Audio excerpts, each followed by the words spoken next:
Today, I'll be demonstrating how to use the Roger On transmitter as shown here. Wear the Roger On using the lanyard. To attach the lanyard, hold it so that the convex side is facing up, depress the clip, and slide the lanyard into place. Ensure that the black tab is centered so that when you use it to pull up on the transmitter, both sides pull up equally. Pull it up until it hits the black bead. This ensures that the transmitter is at the correct distance from your mouth.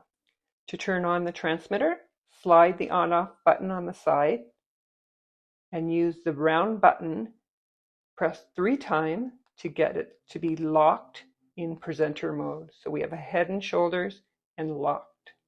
The student's hearing aids or cochlear implants should already be connected to the transmitter.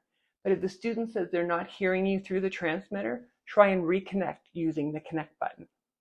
Press and let go of the connect button on the back, and you'll see a check mark on the display at the front if there is a successful connection.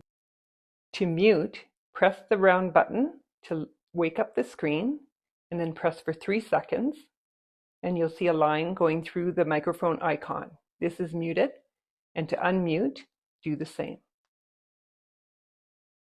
Be aware that what you're saying will be transmitted through doors and walls.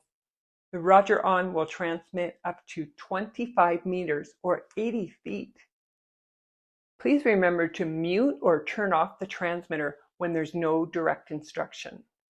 If you're not muting frequently throughout the day, you may not be doing it enough.